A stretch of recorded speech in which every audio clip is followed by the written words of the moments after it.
अस्सलाम वालेकुम, हमारे चैनल पर आपको खुशामदीद। आज हम पढ़ेंगे इसकी ऑब्जेक्टिव पढ़ेंगे, मारूजी सवालात, मशकी सवालात करेंगे। हमारा चैप्टर है खुदा इस वक्त ये चाहता है कि लेसन नंबर 20। ठीक है, इसके हम करेंगे इसके मशकी सवालात। पहला सवाल हम देखते हैं। आपने इसका पढ़ा तो होगा लेसन, इसकी रीडिंग तो आपने की होगी, तो उस हवाले से ये सवालात है मशकी। बादशाह का घोड़ा हिरनों तक क्यों ना पहुंच सका? बादशाह का घोड़ा हिरनों तक इसलिए ना पहुंच सका क्योंकि हिरन बहुत तेज रफ्तार थे। हिरन की जो रफ्तार थी वो बहुत तेज थी, इसलिए बादशाह का घोड़ा जो है हिरनों तक ना पहुंच सका। वहशी जानवरों के मुकाबले में बादशाह के पास कौन सा हथियार था? वहशी जानवरों के मुकाबले में बादशाह के पास तलवार मौजूद थी कि अगर कोई वहशी जानवर आ जाएगा तो मैं उसका मुकाबला जो है तलवार के साथ करूंगा। बादशाह कितने खरबूजे खरीदने का इरादा रखता था? बादशाह 2 से 4 खरबूजे खरीदने का इरादा रखता था। ये सवाल आप तब आसानी से हल कर सकते हैं जब आपने ये इसका चैप्टर की रीडिंग जो है सही तरीके से की हुई हो, तो आप इसके जो जवाब है वो आसानी से दे सकते हैं। बादशाह को भूखे पेट रुखसत क्यों होना पड़ा? बादशाह को भूखे पेट इसलिए रवाना होना पड़ा क्योंकि सारे जो खरबूजे हैं वो किसान जो है बेचने पर आमादा ना हुआ। वजीर का तीसरा सवाल क्या था? वजीर ने जो तीसरा सवाल किया था उसने क्या, वजीर का तीसरा सवाल ये था कि खुदा इस वक्त क्या चाहता है, जो कि हमारे लेसन का नाम भी है। इसके बाद ये है कि इसी चैप्टर के मुताबिक हम इसके दुरुस्त और गलत जो जवाब है उसकी में निशानदही करेंगे। जो जवाब सही होगा उस पर हम टिक का निशान लगाएंगे। 4 जवाबात हैं, MCQs हैं। बादशाह दारुल सल्तनत से निकला। बादशाह दारुल सल्तनत से निकला खेलने के लिए, शिकार के लिए, मुल्क फतह करने के लिए, शादी पर जाने के लिए। बादशाह इसलिए निकला कि वो शिकार खेले। ठीक है, इसका जवाब ये दूसरा है, शिकार के लिए। सही हो गया। इसके बाद है कि जंगल से निकलने के बाद बादशाह को लहलहाते खेत नजर आए। बादशाह को लहलहाते खेत जो है नजर आए। 2 कोस बाद, 3, 4, 5, कितने कोस बाद नजर आए? 3 कोस बाद जो है बादशाह को खेत नजर आए। किसान ने खरबूजे बोए थे। खरबूजे किसान ने बोए थे किसके लिए? अपने लिए, बाजार में बेचने के लिए, बादशाह के लिए या दोस्तों के लिए? जाहिर सी बात है उसने बादशाह के लिए जो है खरबूजे बोए थे।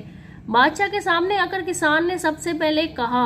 बादशाह ने सामने आकर किसान ने सबसे पहले कहा, मैं खरबूजे लाया हूँ। ठीक है, मैं खरबूजे लाया हूँ, मैं गरीब हूँ, मुझे माफ़ कर दें। अस्सलाम वालेकुम। किसान ने सबसे पहले उसको सलाम किया था। बादशाह को सबसे पहले सलाम किया था। ठीक है, बादशाह ने किसान को इनाम दिया, अशरफियाँ और जवाहरात, 10 लाख रुपए या शहर में मकान या कुछ भी नहीं। बादशाह ने उसको दिया था अशरफियाँ और जवाहरात, जो है किसान को इनाम में दिए थे। सही है। इसके बाद यह है कि वजीर किसान के पीछे आया। वजीर किसान के पीछे क्यों आया था? हिस्सा बांटने के लिए, मजीद इनाम देने के लिए, इनाम वापस लेने के लिए, या किसान को मारने के लिए? किसान से जो है इनाम वापस लेने के लिए वजीर वापस पलटा था। ये अल्फाज हैं, तराकीब हैं, हमने इनके मायने लिखने हैं। जम्मे गफीर, चौकड़ी, नयाम, ये अल्फाज हैं, हम इनके मायने लिखेंगे। ठीक है, जम्मे गफीर का मतलब है बहुत बड़ा हजूम। जैसे मैं आपको जुमले के जरिए बताऊं कि जम्मे गफीर का क्या मतलब है। जैसे मैं आज बाजार गया तो वहां पर एक जम्मे गफीर था, मतलब वहां पर बहुत बड़ा हजूम था। सही है। नयाम का मतलब होता है तलवार का खोल। तलवार को रखने की जो होता है, एक जगह होती है या एक चीज़ होती है, उसको नयाम कहते हैं। तलवार नयाम में रखी जाती है। सही है। खानाजाद, ख़ानदानी गुलाम, पैदाइशी गुलाम कहते हैं वो बंदा। असलम एक खानाजाद है, मतलब असलम एक ख़ानदानी गुलाम है या किसी ख़ानदान की पैदाइशी तौर पर गुलामी कर रहा है। सही है। बुढ़िया, बढ़िया, ये बुढ़िया नहीं बढ़िया, बढ़िया कहते हैं आला, उम्दा। जैसे तुम्हारी घड़ी तो बहुत बढ़िया है, इसका मतलब तुम्हारी घड़ी बहुत उम्दा है। चौकड़ी, हिरन की कलांच। ठीक है, चौकड़ियाँ, हिरन जो है भागते नहीं है तो वो चौकड़ियाँ भरते हैं। ठीक है, बिल्ली भागती है। ठीक है, और घोड़ा भागता है, घोड़ा दौड़ता है। मतलब इस तरह अगर हम हिरन का नाम लेंगे तो हम कहेंगे कि हिरन चौकड़ियाँ भर रहा है। सही है, छलांग लगा रहा है। ज़राफ़त कहते हैं हंसी को, मजाक को। जवाहरात नहायत कीमती मोती जो होते हैं, सही है। बरहम नाराज, मैं आज तुमसे भाई बहुत बरहम हूँ। बरहम का मतलब होता है नाराज होना, मैं आज तुमसे बहुत नाराज हूँ। ये अल्फाज हैं, हमने इसके अब लिखने हैं मुतजाद, ठीक है। उसके जो उल्ट लफ्ज़ होगा उसके हम मुतजाद लिखेंगे। जैसे कि बादशाह, अगर कोई बादशाह है तो उसके मुकाबले में अगर देखा जाए तो वो दूसरा फ़कीर हो सकता है, सही है, तो उसका मुतजाद है। ताकुब, पेशकदमी। इंसान, हैवान, इंसान है तो अगर दूसरी देख उसके मुतजाद उल्ट चीज़ देखी जाए तो वो हैवान है। मालदार, गरीब, अगर कोई मालदार है तो अगर उसको दूसरी सूरत में देखेंगे तो वो गरीब है, ठीक है, उसके मुकाबले में। ठक्कना, ठटकना, ठटकना रवा होना, आगे बढ़ना, ठीक है। खैर खा, बद खा, मैं तुम्हारा बहुत खैर खा हूँ, ठीक है, वो खैर खा।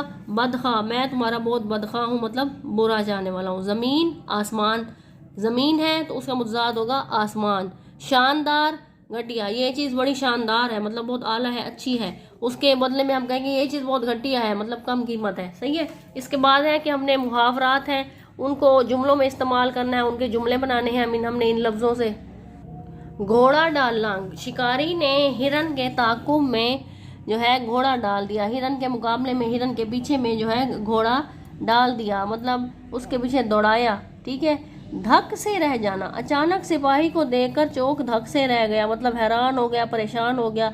मैं तो तुम्हें देखकर धक सा रह गया, इसका मतलब मैं तुम्हें देखकर जो है हैरान हो गया या मैं डर गया अचानक, सही है। पर मारना, सदर हाउस पाकिस्तान की सिक्योरिटी ऐसी है कि वहाँ कोई पर नहीं मार सकता, मतलब वहाँ कोई किसी का कुछ नहीं बिगाड़ सकता, वहाँ पर सिक्योरिटी बड़ी सख्त है, वहाँ पे कोई किसी का नुकसान नहीं कर सकता। परवान चढ़ना, परवान चढ़ना, वालिदैन अपनी औलाद की सख्तियाँ झील कर के परवान चढ़ाते हैं, सख्तियाँ झील के परवान, वालिदैन अपनी औलाद को सख्तियाँ झील कर परवान चढ़ाते हैं, मतलब उनको तरक्की देते हैं, सख्तियाँ वगैरह झील कर जो है उनको बड़ा करते हैं या उनको तरक्की देते हैं, ठीक है, उनको बढ़ाते लिखाते हैं। खुदा ही हाफिज होना, जिस मुल्क में इंसाफ ना हो उसका खुदा ही हाफिज है, मतलब जिस मुल्क में इंसाफ नहीं है या किसी के साथ इंसाफ नहीं हो रहा तो उस मौका पर कहा जाता है कि तुम्हारा तो भाई खुदा ही हाफिज है, मतलब तो यहाँ पर इंसाफ नहीं है, अब अल्लाह ही हाफिज है, वही ही इंसाफ करेगा, सही है। दाग देना, मैं अभी पहले सवाल का भी जवाब ना दे पाया था कि उसने दूसरा सवाल दाग दिया, मतलब उसने दूसरा सवाल करना शुरू कर दिया, मैंने तो अभी एक सवाल का जवाब नहीं दिया था, उसने भाई दूसरा सवाल पूछना शुरू कर दिया। ये हो गए मुहावरे, मशहूर मुहावरे हैं, ठीक है, उनके हमने जुमलों में जो है इस्तेमाल करना हमने इसमें सीखा। आप अपनी मर्जी से भी जुमले बना सकते हैं, लेकिन उसमें यह है कि यही जो वर्ड है ना यही यूज़ होने चाहिए, जैसे धक, पर मारना, ये परवान चढ़ना, ये जो लफ्ज़ है मतलब ये सारे लफ्ज़ हैं वही इसमें वर्ड आने चाहिए जुमले में जिसका आप जुमला बना रहे हैं जिस लफ्ज़ का। अब ये तराकीब है, मशहूर तराकीब है, उसको हमने जुमलों में इस्तेमाल करना है। ये हमारा अगला सवाल हो गया 7वें नंबर पर, सही है। जम्मे गफ़ीर, वही ऊपर वाला लफ्ज़ है जम्मे गफ़ीर, जम्मे गफ़ीर कहते हैं बहुत ज़्यादा हजूम होना। 23 मार्च 1940 को लाहौर में कायद-ए-आज़म ने लोगों के एक जम्मे गफ़ीर से खिताब किया, मतलब बहुत बड़े हजूम से जो है खिताब किया। तुर्किश, बादशाह ने हिरनों पर इतने तेज चलाए कि उनका तुर्किश खाली हो गया, बादशाह ने हिरनों पर इतने तेज चलाए कि उनका तुर्किश खाली हो गया, सही है। आदमजाद, जंगल में कोई आदमजाद ना था, आदमजाद का मतलब यह है कि वहाँ पर कोई इंसान ना था, वहाँ पर आदम की पैदावार मतलब कोई इंसान जंगल में ना था, जंगल खाली था। वहशी, जंगल में हर तरफ से वहशी जानवरों की आवाज़ें आ रही थी, सही है। सूरत, बूढ़ी औरत की रोनी सूरत देखकर मुझे बहुत तरस आया। अगला लफ्ज़ है जी असरार, असरार कहते हैं जिद करना, सही है। असरार, बीवी के असरार पर आखिर उसने कर्ज उठा लिया, सही है, बीवी की असरार पर मतलब बीवी की जिद पर। शिद्दत, दर्द की शिद्दत से आखिर वो तड़प तड़प कर मर गया, मतलब ज्यादती होना, दर्द की ज्यादती की वजह से या दर्द ज़्यादा होने की वजह से वो बिला आखिर मर गया। वाकया, कल मेरे साथ ऐसा वाकया पेश आया जिसे मैं ज़िंदगी भर नहीं भूल सकता। अब ये अल्फाज हैं, हमने इनकी जमा लिखनी है, ठीक है। हिरन, हिरनों, मतलब एक हिरन, ज़्यादा हिरन, ठीक है, ज़्यादा हिरन होकर उनको कहेंगे हिरनों। घोड़ा, घोड़े, जंगल, जंगलात, वैराना, वैराने। अल्फाज जमा आपने काफ़ी सारे किए होंगे, ये भी उसी हिसाब से। माल, अमवाल, दरबान, दरबानो, तदबीर, तदाबीर। शर्त, शराइत, अगर एक शर्त है तो वो ज़्यादा सारी शर्तें रखेंगे तो हम उनको कहेंगे शराइत, सही हो गया। इसके बाद ये है कि हमने मुनासिब लफ्ज़ लगाकर जो है हमने खाली जगह पूरी करनी है, वो भी इसी चैप्टर के रिलेटेड है, उसी में से ही आई है। चलते चलते चलते उसे खरबूजों का डैश नजर आया, खरबूजों का खेत नजर आया, यहाँ पर आएगा खेत। सही है। वो अपने डैश के सारे तीर चला चुका है। वो अपने तुर्किश के सारे तीर चला चुका है। उसकी डैश बहुत बदल चुकी थी। उसकी हैयत बहुत बदल चुकी थी, मतलब उसकी हालत बहुत बदल चुकी थी। ठीक है। उसने घोड़े की डैश एक दरख्त से लटका दी। उसने घोड़े की बाग जो है एक दरख्त से लटका दी, जिससे घोड़े को कंट्रोल किया जाता, मतलब उसकी रस्सी वगैरह। बताओ ज़मीन की डैश कहाँ है। बताओ ज़मीन की डैश कहाँ है। यहाँ पर आएगा ज़मीन की नाफ कहाँ है। सही है। उम्मीद करती हूँ आपको इसके ऑब्जेक्टिव अच्छे से समझ आ गई होगी। अगर आपको वीडियो पसंद आई है तो लाइक करें, शेयर करो। अगर आपने हमारा चैनल अभी तक सब्सक्राइब नहीं किया तो अभी सब्सक्राइब कर दें, ताकि फ्यूचर में आने वाली वीडियोस के ज़रिए आप अपनी पढ़ाई जारी रख सकें। Thanks for watching.